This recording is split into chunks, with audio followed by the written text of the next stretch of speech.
magandang ano? Bishop. Bishop. Bishop.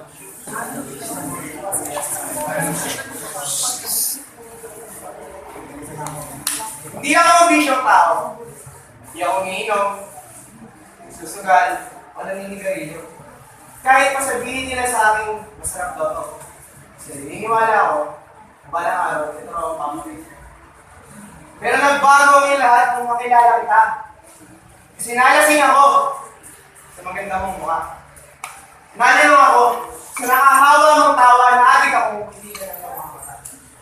Ikaw pala ang magiging bisyo ko. Ikaw pala makaadikan ko.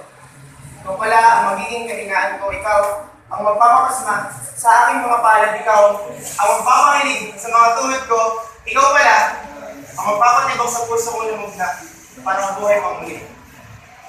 Kung ako si Fernando po, ikaw ang Colt 45 ko. Kung ako si Pinoy, ikaw ang babae ko. At kung ako si Whitney Houston, ikaw ang bakit ko. Inaadikan kita. Metapora.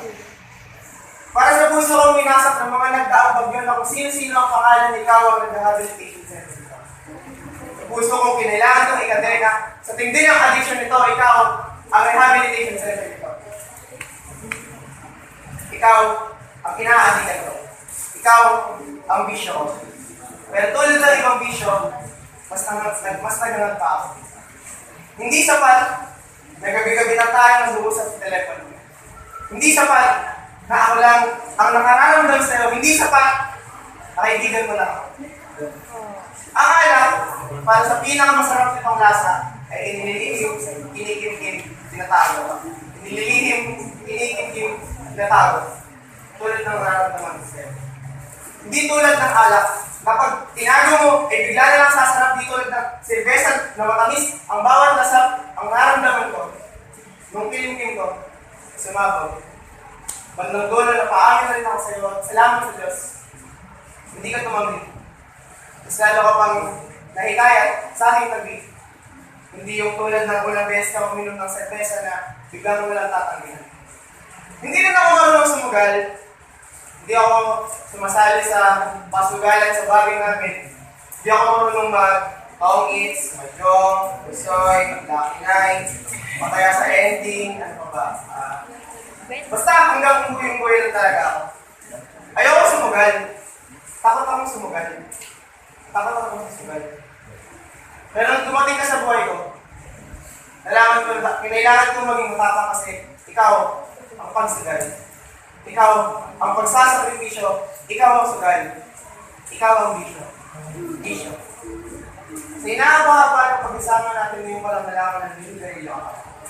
Sa bawat pagsiksik, paghingkit, at paghita mo sa Yossi mo ay natatakpan ang magandang mukha ng sintaw. Natatakpan ang islap ng iyong mga mata. Ang tayo na nakikita mo lang ay malabong imahe ng mahal ko. Malabong. Parang tayo.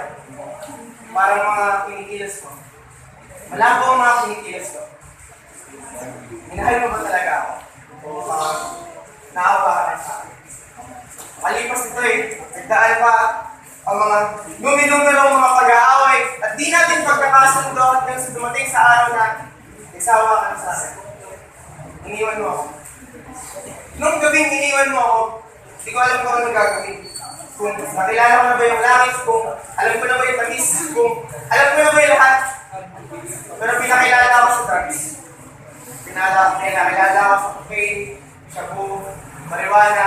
Yung tinatawag nilang panandaling at langit para sa kanila. Kasi sinasabi nila sa akin na mag-drugs ako para makalimutan kita.